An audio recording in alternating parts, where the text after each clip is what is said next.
Welcome to Something to Talk About from the Bainbridge Island Senior Community Center. I'm happy to have you here. And we're going to be talking about her story in history, living her story in the history of our lives. And Ann Lovejoy will be here to facilitate. I want to start, though, by acknowledging that we are meeting on the ancestral homeland of the Puget Sound Coast Salish people, the people of the clear salt water, the Suquamish tribe, who have been living on these waters and lands since time immemorial. We are grateful for their hospitality, and we continue to learn from them about how to be good stewards of these lands and waters.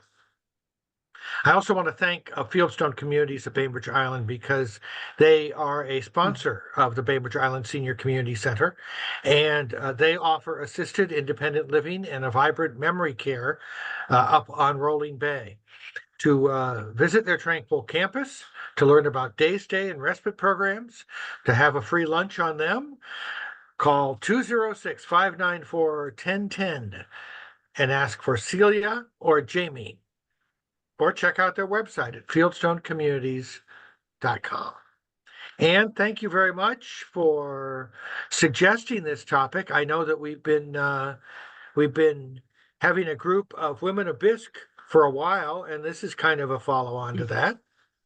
Yeah, it is. And one of the things we realized from our Women in Biz conversations is just how fascinating we are, we women. And from some of the members who I hope will show up for some of this, some of them have lived through many decades of real cultural change and shift. Well, we all have, really. But I was really struck by kind of that pageant of history that we represent, especially as women's rights became more and more to the fore. But going back, of course, there's really women's rights were not very prominent in our younger days. And I was hoping some people would want to talk a little about that. But really, like, what's the first historic memories anyone has? Uh, what do you think of when you reach back into your childhood? What do you remember going on in the world? Oh, I can't resist. Come on, Joanna. That first memory, I'm maybe 4 years old. It's the Second World War. I'm in San Francisco. There's an air raid. It's black. My mother is holding me in her arms saying, I hope when they come up the stairs with their bayonets, they kill you first, because I couldn't stand to live without you or you to survive. So you got me. Now I'm going on mute. Wow. Thank you for that compelling little vignette. That's quite a story. Anybody else want to? Rita, what have you got? I remember, it's not my first memory, but I remember when they started doing the polio vaccines. And we're like in the first group, my parents took us and I remember doing that. There were a lot of people some people I guess who weren't, but back in those days, you just did it. There was like, no, you're not doing it. Everybody just got it. So I remember going, a whole bunch of kids, my sisters and stuff, and we did that. Yeah, and there was no conversation about it. It was not an option. Basically, if you went to school, you got a vaccine. Yes, exactly. Oh, I Frances, remember when World War II ended, and I was in downtown Seattle at my grandma's, and she lived on a high rise, one of the condos down there, not as high as the Smith Tower, but one of those apartment buildings. And people were throwing confetti out of the windows, and everybody was screaming. And my grandma kept saying, "Your daddy's coming home. Your daddy's coming home. Your daddy's coming home." Oh. Frances, I'm glad you could join us. What we're talking about, what's your first memory of a historic event? That's my memory of what? A historic event in your lifetime. Won the victory over Japan. And we lived close to the International District. And my dad took us down. We could walk down into the, what is now the International District, but we called it Chinatown at that time. And I remember I was in shorts and the firecracker paper came up to my knees. I waded through and I had burns. No, well, not serious burns, but little tiny burns from hot firecracker papers. And then the other memory I have of that is Dad was talking to some friends and I was just standing there and all of a sudden somebody picked me up and swung me around and it was a sailor. And he just swung me around and said, I have a little girl like you and I'm going to see her pretty soon. And so it was a wonderful memory. Yeah, that's lovely.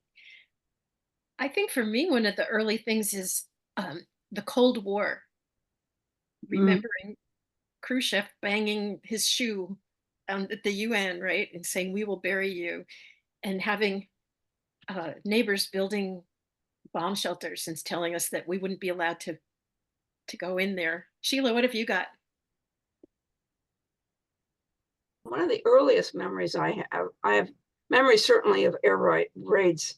Living on the East Coast, we had subs coming up the Jersey Shore. So my father was a air raid warden, and my mom would go out and do whatever she did with the Red Cross, and my brother would stay home with me. Except one night he decided to go out with my dad and left me at the top of the stairs. We weren't allowed to have, of course, we brought down shades on the windows, and I wasn't able to have any lights on. But he actually put a light on at the top of the stairs. And I remember sitting there being very frightened, very, very frightened. It was a lot of noise. My dog sat next to me, which made it a little bit easier. But I do remember, one thing I do remember as well is when FDR died. And it was on the radio, and I remember listening to the radio, and everybody was so quiet. It was just really it was very sad, even though he had been really ill for quite a while, but still at that point we didn't know how ill he was, because we never saw him in an wheelchair or anything ever.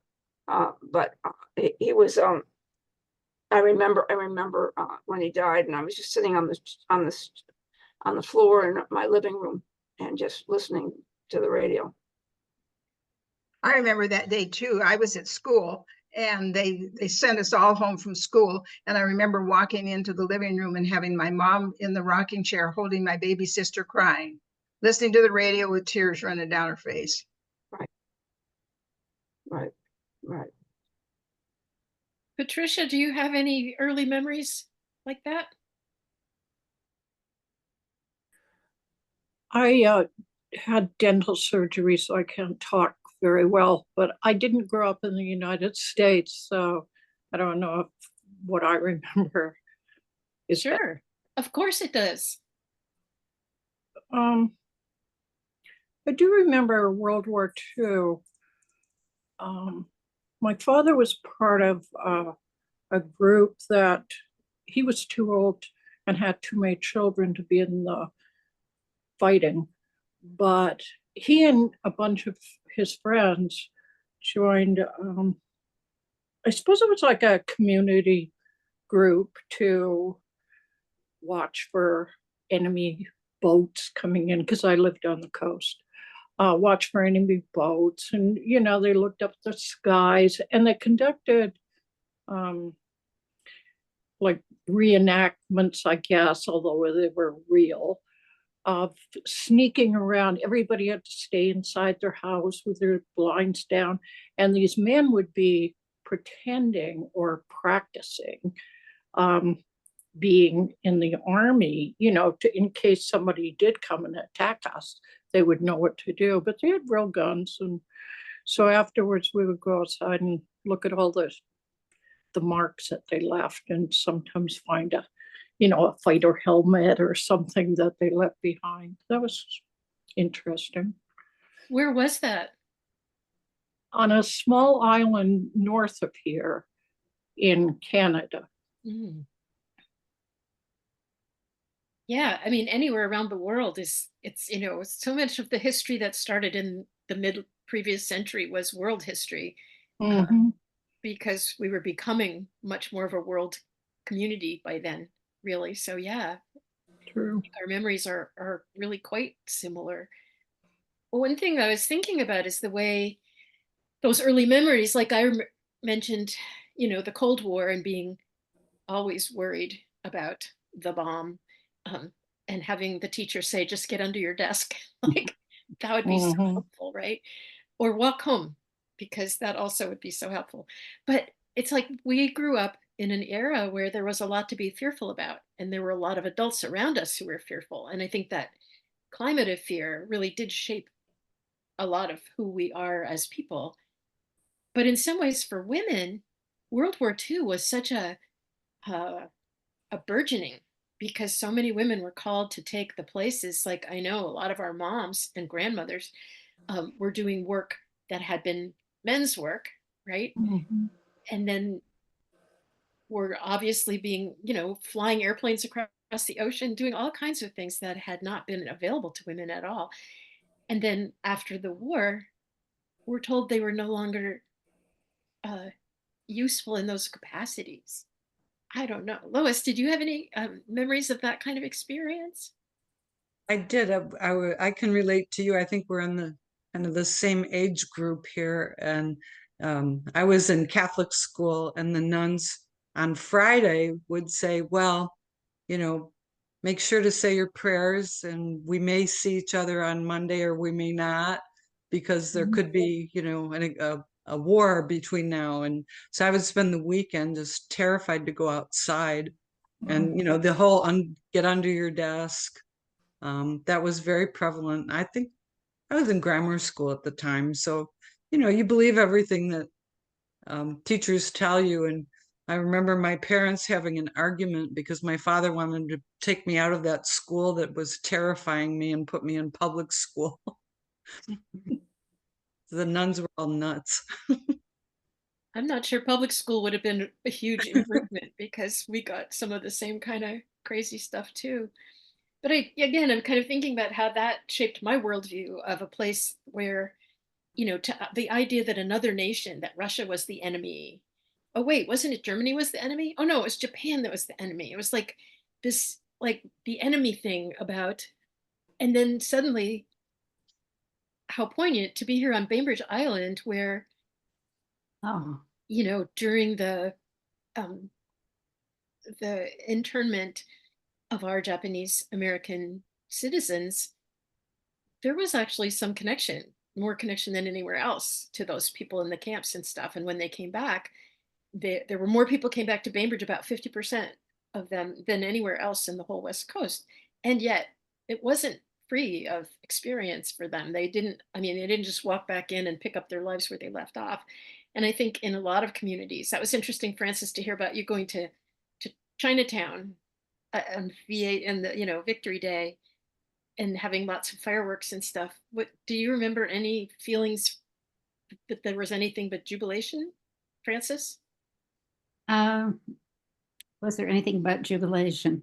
Well, not on that day, but the horror of war came home to me as a young child.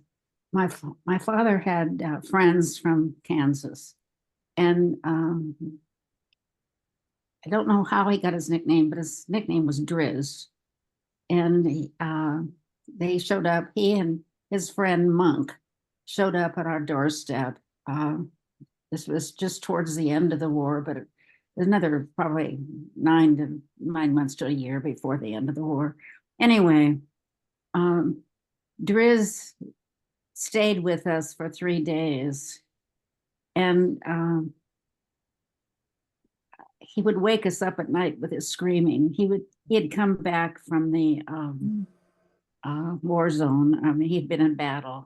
He'd seen the worst of it, and he'd wake up screaming. And of course, it would scare me. And my mom would come in and say, "It's okay. He had a bad dream." And but then he would say something, later at breakfast or something. He would say, "I hope I didn't disturb you. It's okay. I had a bad time, but it's over now." Well, we found out he was AWOL. He wouldn't go back. He said he could never go back to that horror. And And of course, being in Seattle, they shipped out from here, a lot of them. Yeah. And mom told my dad, we can't harbor him. And my dad said, we're not harboring him. We don't know anything. I mean, he just said, we just pretend we don't know. Mhm. But the next day, my brother and I came home from school. My mom was working a job at Boeing, and my dad was as well. He had not been able to get into the Army. He tried Army, Navy, Marines. He couldn't pass the physicals. But anyway, Driz said to my brother and I, let's have a really good meal tonight. There was a grocery store close by. So he took us up to the grocery store and told us, we're going to have a steak dinner, and we're going to have baked potatoes, and we're going to have collard greens, which is something from his neck of the woods. And so Bill and I were looking for collard greens, so we got the potatoes, and we heard some loud talk at the counter. And Driz was trying to buy a steak. And the grocer was explaining to him that he had to have these ration cards, and he had to have so many ration cards to buy steak. And Driz said, I've not been over there overseas risking my life for you, and I can't have a steak. And he started to cry. And for this grown man, to stand there with tears coming down his eyes, down his cheeks. And I said, can't we please? I said, when my mom comes home, she'll have stamps, which I found out later was not true. Mom didn't have enough stamps for steak dinner for all of us. But a woman behind her said, I have some stamps. I don't know if there'll be enough. And then a man came up and said, I heard what's going on. Anyway, they all pitched in stamps to buy the steak. And I always remember that, because then, he smiled and laughed and was joking with people and, saying, I wish I could invite you all home for dinner. And, it was such a switch of moods. Yeah. But I'll never forget that grown man in his Army uniform, the tears coming down his eyes because he couldn't buy a steak. And that really, it was another lesson for me that what the war meant in terms of just everyday sacrifices of, individual families, and not even thinking about how it would affect our armed forces, or what they did without or didn't do without. Anyway, it's a memory I've never forgotten. Boy, that's a very powerful story. Not just his breakdown, but the wonderful way that people stepped up to support the veterans. Sheila. Francis, my story isn't nearly as traumatic as yours, but at the same time it is. I had my cousin, actually it was my Uncle David, who was in the war and came out. I remember sitting on the couch next to him because he was my favorite. I loved David, loved him to death. And he was so handsome. And he just sat there on the couch, just sat there. Brilliant, absolutely, again, handsome black hair, Scotsman, just gorgeous. And just sat there and didn't say anything to anybody. I know my mother and father had him warm because it was their family, so on and so forth. But all I remember is him sitting there next to me, just sort of stiff and not even saying anything to me, I remember that so well. God, what an awful time. Oh, geez. Yeah, war is dehumanizing for everyone. Vicky. The stamp story reminded me of our lifestyle. My dad was in the restaurant business when he was drafted, and they had three little girls. And my mom had been a stay-at-home mom, like most moms were then, and she needed to go to work and take over the restaurant. And she didn't really know anything about the restaurant. And I have a granddaughter who graduated from the University of Washington last year with a degree in history, and she cannot get enough history. Grandma, tell me about this. Grandma, tell me about that. And so I was telling her that how my mom had to take over the restaurant and run the restaurant. And the big challenge was getting stamps, because and she would trade stamps, and she had all kinds of ways that she could figure out to get stamps for the restaurant. And my granddaughter said, well, how long did it take Grandpa to teach Grandma what to do in the restaurant? I said he didn't have time to teach her. He had a 2-week notice. He had to teach her how to drive. She had never driven it, and she had to drive over to Ellensburg to get meat, because she would trade stamps to get more meat, but there wasn't any available in Seattle. She would go over to Ellensburg, and so she had to drive over there. So his time, he didn't have time to teach her how to do anything in the restaurant, because she had never driven a car. Wow. I bet she made sure you learned, though. I bet you she did a good job of running that restaurant too. Because when he came home, she still ran the restaurant. She turned out that she was much better at it than he was. He was a great cook and a great bartender and a great personality, but she had the business sense. And when he got home, she continued to run the restaurant. That was fortunate. Yeah, sometimes people didn't let the women stay on where they were doing such a good job. Lois, did you have something? I remember my parents had two really dear friends, Adolph and Lisa Sanders, and I always thought that they were part of the family. We call them Aunt Lisa and Uncle Adolph. And I remember some of the neighbors were very upset with my parents that they were such good friends with Germans. And I couldn't understand, the whole dynamic. I was too young. But looking back on it, I realized that my parents were kind of unusual for our neighborhood in that time. They had, friends of all different nationalities and races, and it was just typical, to have people from different cultures come over for dinner, and we would have different types of meals.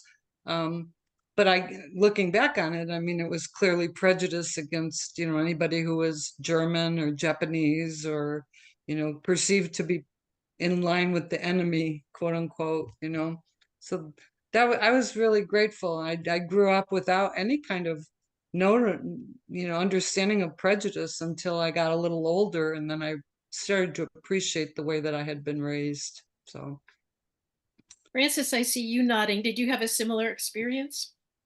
Yes, definitely. My mother was German, and I remember her taking my brother and I aside one day and saying, whatever. We moved here from Kansas because my dad got working for Boeing. Well, actually, he was assigned, since he couldn't be in the Army. He asked, what can I do? And they sent him to Seattle. Thank God. We're not living in Kansas anymore. But anyway, where was I going with that? The experiences. She took us aside and said, "Don't tell anybody I'm German." And we were like, "Why not?" I mean, that was very early on. And she said, "Well, because we're fighting the Germans." And my brother and I were a little confused, but she explained it and we accepted it. But it brought home to me later, as you said, as you get older, you kind of realize what was going on. But I feel just as blessed. We lived in a very diverse community in the central area, and my best friend was a young Filipino girl. Well, obviously young as a kid. Two Filipino families, and there were two Norwegian sisters married to Filipino men, and they were the most fun families. They had kids our age and older, and they taught us to make Filipino dishes. and Norwegian dishes, or they taught my mom. And I so agree with you that it was a blessing to have that kind of experience growing up, and actually a shock when I first realized how much prejudice there was and still is in our country. I always thought, America was the land of the free and home of the brave, and was astounded when I got to high school. Is when I really experienced and saw what prejudice and hatred can do. Sheila. Yeah, I've got to go back a generation to echo that, because my mother, who was born in 1902, in Springfield, Massachusetts, or Hudson, New York, but she was living in Springfield, Massachusetts, and was in a school, nice public school. So as a matter of fact, she went to school with Dr. Seuss. She was in the same class with Theodore Geisel, who she said was very strange, quote unquote. That's the way she said it. But anyway, she was coming up for graduation as a senior, of course, and she was brought into the principal's office and told she wasn't going to be allowed to graduate. And it wasn't had to do with anything to do with grades, because she had good grades. Couldn't figure out what was going on. Come to find out, her last name was Van, V-A-N, Van Dusen. And the principal thought she was German, Van Dusen, and wouldn't let her graduate because he thought she was German. She never graduated from high school. Wow. So you talk about prejudice, yeah, and also stupidity. Yeah, you're right. Ignorance. And it's something that has One of to the things that happened in World War II was like Americans from Kansas went to Europe, right? And saw a really different world, men and women. And when they came back, I think that expanded worldview made a different platform for those of us kind of following on those generations. And I was kind of reflecting on how different my life was from my mom's or my grandmother's, where like my grandmother was a school teacher, but when she got married, she wasn't allowed to teach anymore. But later on, when the kids were out of the house, she went back to school and ended up being the district supervisor for the school system that wouldn't have let her Wow. teach. Right. So it's like, she was like, no way. Once, because during the war, she had a responsible position. I can't remember what it was she did now, but it's like, once you've tasted freedom, you don't want to go back. We're always, so I'm just curious if you reflect on the lives of, your own, uh, your immediate family or whatever, like, how do you see your life different from your mom's or your grandmother's, the opportunities, and what wasn't different enough? Well, my grandma didn't drive, but she was the quality control representative for Bartell Drugs. And she took the bus all over Seattle, and she went to every one of the Bartell drugstores and did quality control on their lunch. Every Bartell drug had a lunch counter, and she did quality control by just dropping in on them. She did the menu planning for all of Bartell drug, but she never drove. She always took the bus. I'll be darned. The other thing she did too, which is a little off center, but she loved True Confession and True Romance magazines, but she didn't want the other people on the bus to know what she was reading. So she would get a Time magazine cover and put it on the outside of her magazine so she could read True Confession. Now, I did that with my algebra book, but my novel inside my algebra book and happily read that. Read what were you going to say? I was going to say that my grandmother was the Republican representative from the 46th district from King County from 1948 to 1956. And she was there were not many women in the state legislature at that point. Right. So she was there during the McCarthy time. Yeah, she was born in 1889. So I don't know. Wow. right? I think, Rita? Oh, I was gonna say my mom's life's different, or my mom she was from a small town in northern Wisconsin.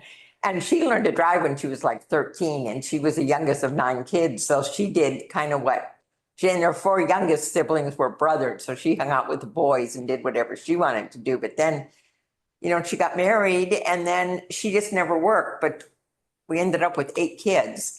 So, I mean, she didn't work outside the home. And then my dad left and she didn't really had never worked. So she went back and they retrained her at 40 and she got a job and she got and worked as a purchasing agent in insurance for an insurance company here in Seattle. So that was pretty amazing to me. And I thought, oh, that is just, it's so different, and it was hard to understand sometimes because she was so smart, but it's kind of like that. And I thought, I want to be sure that I work and have my own money. How many, Frances? Oh, well, I was just going to say, it took a while for things to change. Because I remember not being able to buy a house on my own after I was divorced. I had to have a co-signer. When I was married, I couldn't have a credit card of my own. I couldn't, I guess I could have found a way to sign on my husband's, but he wasn't about to allow that. And I faced a lot of that anti-feminism, if you will, when I first started working as a single mom. And it's taken a while for us, for we women to get to the point where we can be independent. And even now, I have a friend whose husband was assigned over in England, in London, and she's a graphic artist. This has been 12 years ago. And she went to apply for a job because she wanted to work while they were over there. It was going to be at least 3 years. And the first thing they asked her was if her husband had given her permission to work. That wasn't that long ago in England. And Yep. They had that, we've fought long and hard to get to where we are. And we're not there yet. But yeah, I mean, I remember not being able to get a credit card without my husband's permission and not getting my name on the house deed, even until I really made a huge deal about it. Lois, what were you going to say? I was going to say, I remember those same things, and it has taken a long time for any of that. I can remember I was doing the same job as another person, and came time for raises, and he got like 3 times the amount of raise that I got, and I think we did pretty similar, jobs and capabilities, and so I questioned it. And they said, well, but he has a family Yes. Yes. to take care of. How many of us have heard that line before? Right? Exactly. Yeah. I was actually asked by a man, didn't I feel guilty taking a job that a man could have had? Oh, my God. Oh, geez. Yeah. Well, I was called a selfish BIT by my boss, my immediate boss, because the same situation, well, actually a little different. I was hired as a copywriter, but I soon showed my skills. I'm not bragging, I mean, it's just a fact. And the man who was, quote, copy chief was given a huge raise. And I was given this, half of that. And I only found out because one of the other copywriters found out and asked me why I didn't get a bigger raise. So I went in and talked to my boss, and I said, in the meantime, they had made me copy chief, but kept him on as a writer, but he got the bigger raise. So of course I went in and challenged that. And my boss said, well, that's because it's based on his salary. Well, I mean, he had all kinds of excuses. And I said, I don't care what it's based on. I'm now doing the job he had. and I should be paid accordingly. And he said, well, we can't do that. I don't have the budget. I'd have to let Jim go. And I said, well, I don't know what your solutions are, or what your options are, but I want the money. And what if Jim can decide to stay at a salary, my whole salary, and I will get his salary. And he said, well, you're really a selfish. But fortunately, his secretary, who he shared with his boss, the vice president of marketing, heard all of this. And she went, and who happened to be an extraordinary man. And he called me into his office and he said, I've heard what's going on. And he said, I appreciate what you women have to fight for. He said, I'm Jewish. And I said, I'm from New York, and I faced that time after time, the anti-Semitism. He said, especially in the retail market. So he said, I just want you to know you will have the salary, the compensation that is due you. And Jim will have the choice of staying on at the former salary, your former salary, if he chooses to, or he can leave. But we're not giving you both the same salary. You earned it, you deserve it, you've gotten a position. And you let me know if Ted, who is my boss, says anything to you at all. Well, of course he didn't, because he got taken behind the woodshed too. But, and that wasn't, that seems like it was ages ago, but when you think about in terms of history and what progress that we've made, it wasn't that long ago, maybe 20 years. Wow. Yeah, that's not long ago, Frances. That's the amazing part to me, is that, we've got a lot of progress in some ways, but in other ways, we really don't. Well, I mean, women still earn on average, like what, if you're a woman of color, I think it's 68% of what the average white man earns for commensurate work, right? And white women might earn 75%. I can't remember the exact numbers, so that's just me. But it's still significantly less. And for those same stupid, tired reasons, they have a family. What? I don't have a family. I'm a single mom, right? It doesn't. Well, why did he leave? Like, weren't you good? I was like, are you serious? You're asking me that? Their business. I mean, come on. It's ludicrous, but it's not, right? well, it's like, for us to have our reproductive rights, I had my second daughter when I was in 1975. And I told my husband, I didn't ask him, that I was going to have a tubal ligation. And so he was in the service. And so, we had done the stuff, but then I found out he had to sign the friggin' papers, because when you were married to a guy in the service, they had your whole life in their hands. You couldn't do certain things. You couldn't have an ID card or whatever unless, he said, okay. And he'd been fine. And he said, well, what if I don't sign these? I said, listen, dude, you can either sign them and we can have the government pay for this, or we can do it the expensive way, because I am going to have it done. So he signed the papers. But, just to think about that somebody thinks that they can, or the people, the government, whoever can say, no, you can't do that. It's just crazy.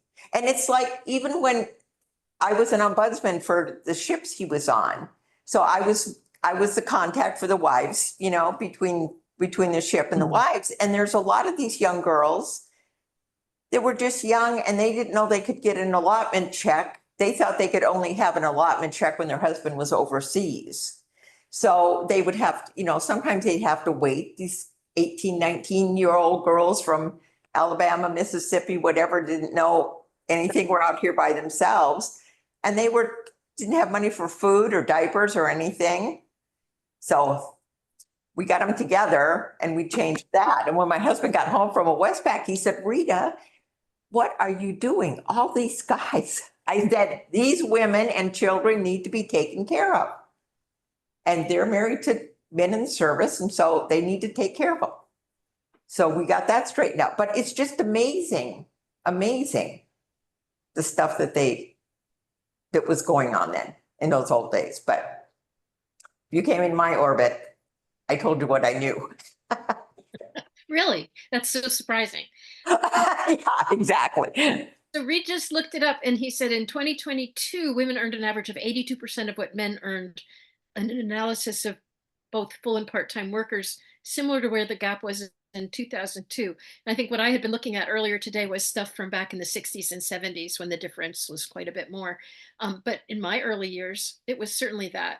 I remember as a writer finding out that the male writers on the same staffs were getting far more money than I was.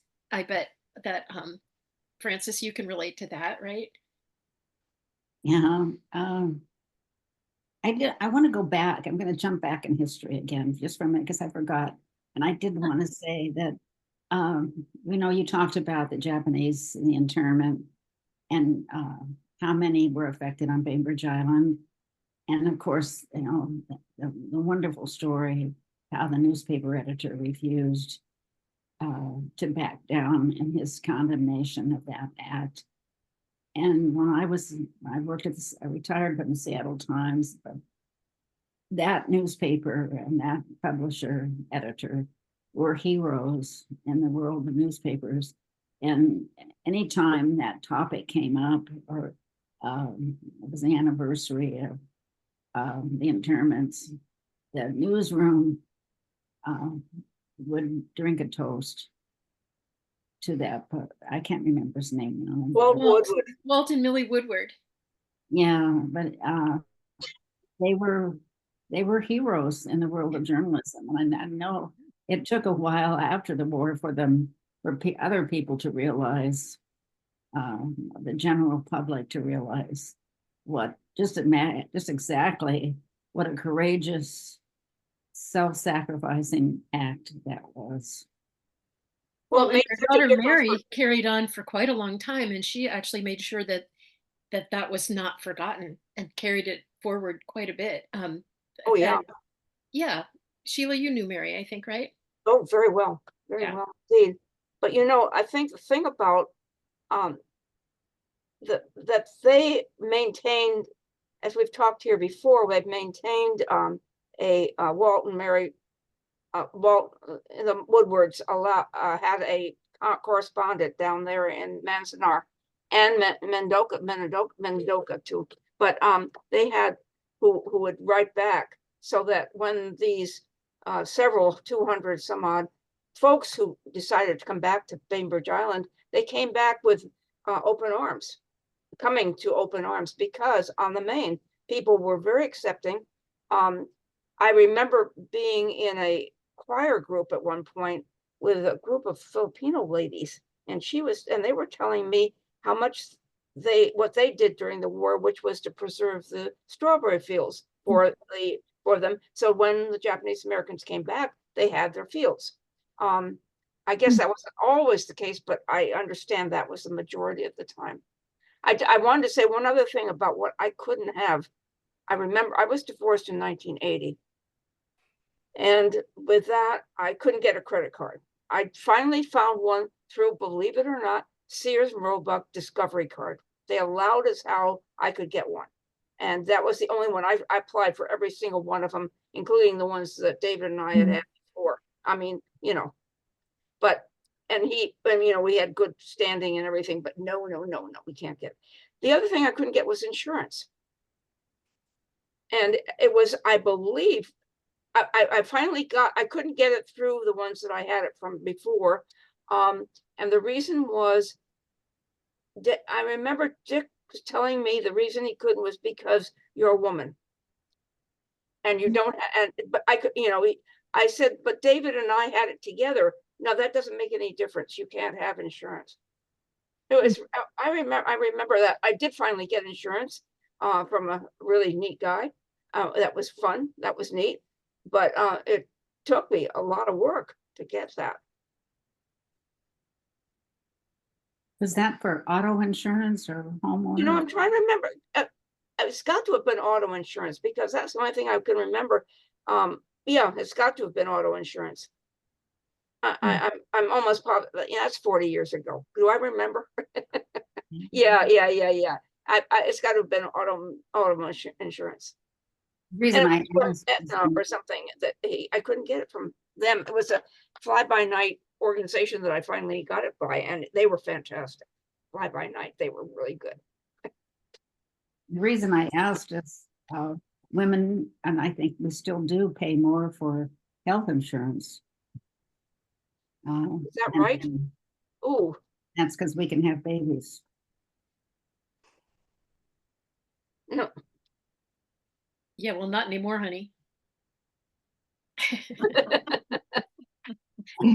Probably not. Not on the plan. And Rita had her tubes tied, so she's definitely out of the running on that one, right? No, but that's true that we have been penalized for a lot of things, like because we are, going to be more expensive, or we're going to be, out of the market, the work market, then we don't deserve to have XYZ.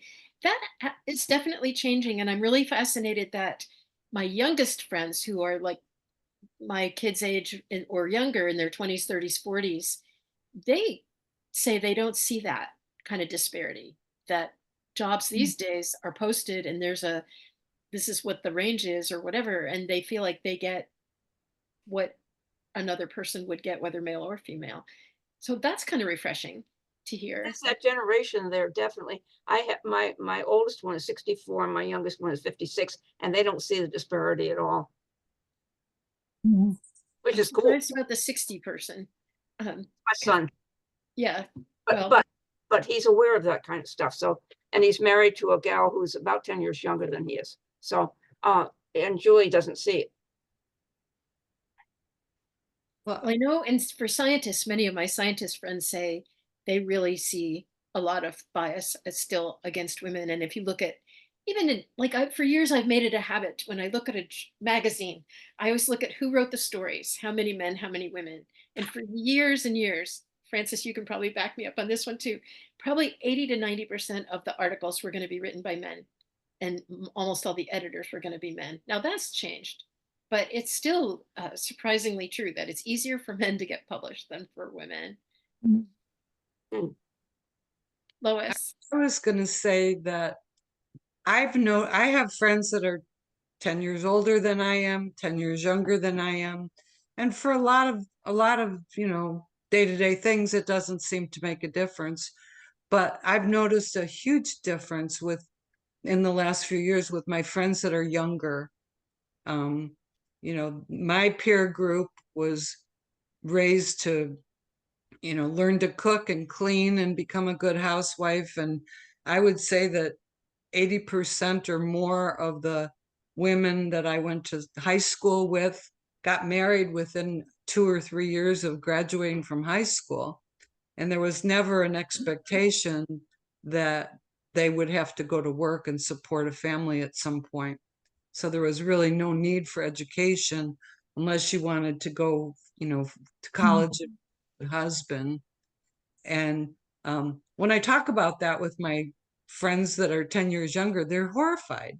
And almost all of them were not just encouraged to go to college, but it was expected that they grow up and find a career and fend for themselves. And that really, took place pretty quickly, that transition from, growing up in the 50s to then the 60s happened. And by the 70s, there were a lot of really independent, educated young women looking at the rest of us saying, well, what happened to you? Why'd you get married when you were 19 years old? What was that about? So I think change is happening if you stop and take a look at it. If you look at, people 10 years older, 10 years younger, they used to say, old is 10 years older than you are right now, and rich is $10 million more than you have right now.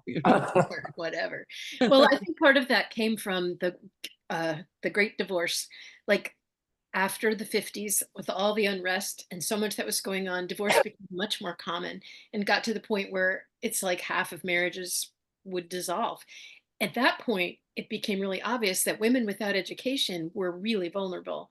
they were vulnerable because they would often not get a share of whatever equity the ex had accumulated and so forth. And I think it really made a whole big generation of women decide that their kids were not going to have that experience. Um, and that is something that's, I think, really one of those sort of historic overview pieces that's really changed the way, because, 100 years ago, divorce was extremely uncommon. But now it's not even that big of a deal. I remember one of my mom going to second or third marriage, possibly, of one of my brothers. I have over a dozen ex-sisters-in-law, just three brothers, just saying. But and she was just sort of distraught. And one of the other, the grandmother of the bride said, "Oh, honey, is this your first, second wedding? You get used to it." So it became more of a thing. But Reed has brought up an interesting thing about, like, what are we the most afraid of losing? And I know my answer. How about yours? Losing for ourselves, for our daughters, our granddaughters. For me, reproductive rights. Yeah, exactly. Right up top. Yeah. Yeah. Right. And not just that, but access to birth control. I mean, it used to be that you had to be married to get friggin' birth control. True. Yep. Yeah. Yeah. And then you go, well, why do you want it? And I said, so I can have fun time. I mean, it's not their business. And it's hard when you do not have, autonomy over that, or you think that you have to have somebody's signature or somebody's permission or whatever. I understand, when you're married, but not that you're married. I understand you're married, but you're still a person onto yourself. And that's your choice. And I said to somebody, some girl said to me, "Oh, I don't want any more kids. I'm going to have my husband have a vasectomy." I said, "You can still get pregnant. You can still have kids. Are you out of your freaking mind?" Oh, sorry. You can cut that part out, Reed. But I said, if you're a woman and you do not want to have any more kids, why are you expecting some guy to have a vasectomy? You might not be with him forever. He might die. Anything could happen. It's your body. Be in charge of yourself. Mhm. I worked for Allstate Insurance every summer when I was in college. I just had a guaranteed job. Every summer I'd go back to Allstate Insurance, and I would listen to and of course I was single, and I would listen to the married women on the interviews that they would have, and even in their job reviews. And the questions would be, do you plan to have kids? Or Kids. you're married, and some of the women would say, "I just told them it was none of their business. I sleep with my husband, and that's my business." But I didn't have that, because I was in college, and they had just assumed that I wasn't going to have kids. But the young women that I worked with, it was crazy, the questions. And then having a lot of employees myself, we were so limited on what we could ask people. And I think back to those days when I was at Allstate Insurance, and what those poor girls went through. Yeah. Well, and I can remember when my dad, at one point, I was working at the National Braille Press, one of my first real jobs in Boston, and living at home. And I was paying the mortgage at that time because my dad, who was self-employed in entrepreneurial management, and so unemployed part of the time. So I was paying the mortgage on the house, which wasn't that much, but I wasn't making that much. But he came to me one day and he said, "Well, I noticed your bank account's very low." I was like, "What?" And he said, "Well, I was taking out some money and I noticed that it didn't leave you very much." And it's like, he was not a signer on my account. Oh, really? Yeah. Wow. So at that point, in a small town, Concord, Massachusetts, they knew my dad, they knew me. If he went in and said, "Hey, give me $100," they said, "Sure." Well, my dad, being in the restaurant business, he knew everybody in town, and the car dealer came over one day and he said, "I came to get you to co-sign for Sandy." Well, Sandy was my little sister who had no sense of responsibility. We all knew that in the family. And he said, my dad said, "Why would I co-sign for her?" And he said, "Well, she just bought a car." And my dad said, "Well, more than likely you're going to have to repossess it, because I'm not signing for it." And if I remember correctly, they probably did repossess it because her attitude wasn't my fault that they gave me the money. Oh my gosh. She did the same thing after she was out of college and she was living with a girlfriend, and she bought this great big luxurious entertainment set. You remember those big things they had, the Yes. record Yeah, players, yeah, and she bought one of those. And my mom said, "How are you going to pay for it?" And she says, "I don't know, I haven't figured that out yet." And they'll probably repossess it. It's good while it lasted, right? Well, we got a few more minutes here. Does anybody have any, like, when you look back on your life, what's the biggest change you can see? Francis, go ahead. I wasn't going to get on that topic. I just wanted to Okay. let people know that I just read an article. Well, it's been about a month or so now in the Washington Post about a new trend among young women, college age graduates, that are looking for husbands and want to go back to the traditional lifestyle of being taken care of and having a home and not having to work. I mean, it blew my mind. It was an in-depth article. They interviewed several of these young women, and I'm almost screaming as I read this and saying, we fought so hard, and now you're saying it wasn't worth it, and you want to go back to the ice age in terms of being married. And they said that, and then one of the questions that they were asked was, do you feel as though won't you feel as though you're giving up your freedom? And most of them said, well, it's worth it. Boy. I don't know Boy, why. that's from somebody who's never started been. on that. What Yeah. about this? Doesn't it seem like what you're saying, Francis, is the pendulum, spreads.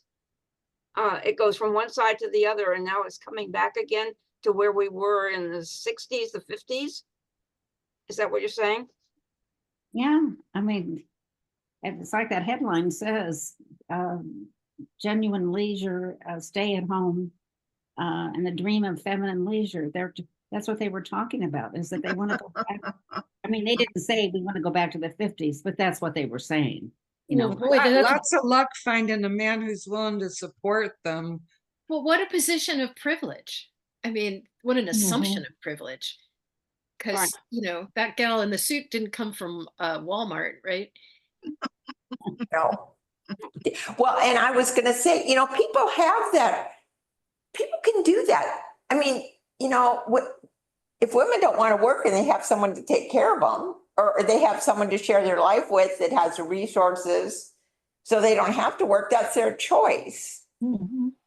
So it's not like they're going back to anything. It's not like you're forced to work. You either, you find a way to live your life, either by working it or having a partner or a husband that wants to share in that kind of a life. I don't think I think people just have all kinds of choices, and there's no right or wrong. It's like when, in the 60s, it was like, you have to work or you can't. Being a homemaker is not Work. is not worthwhile. But yet there were a lot of women who wanted to, who maybe wanted to do that. And we get in this right and this wrong thing. However people want to live their life, it's like gay marriage or any of this other stuff now. It's become, it's much more accepted. Or people living together and they have different family groups. Well, I don't think. I don't know. The point from my point of view, Was, and I support my granddaughters, as don't count on a marriage lasting forever. It's wonderful if you choose marriage and you choose to be a homemaker, Right. but be prepared. I have so many friends my age who were, when they were in their 30s or 40s, whose husbands left them with no ability to balance their checkbook, or maybe that's extreme, but some of them couldn't balance their checkbook, who didn't know what their mortgage was, who didn't know anything about the facts of life, of marriage, and weren't prepared to support themselves and their family if they had kids. So I'm not saying there's anything wrong with being a housewife and taking care of the house and your children and your husband, but don't rely on it lasting forever. Be prepared in the same way that I hope, be prepared financially to have a little cushion that you could fall back on if something happened and you didn't work for a few weeks or whatever. Great. I hate to break this up because we could obviously go on for a really long time, and I hope we will. We're going to have part 2. But Well, and the other thing I'd like to say is this is a great advertisement about Women of Bisque, this get together that is happening regularly here once a month. So yes, we need to do it again, Anne. Thank you for suggesting it. Thank you, Reed. And please feel free to cut out anything that's not appropriate for everybody's viewing. Thanks, everybody, for your wonderful memories. Bye. Thank you. Bye. Thanks, Anne.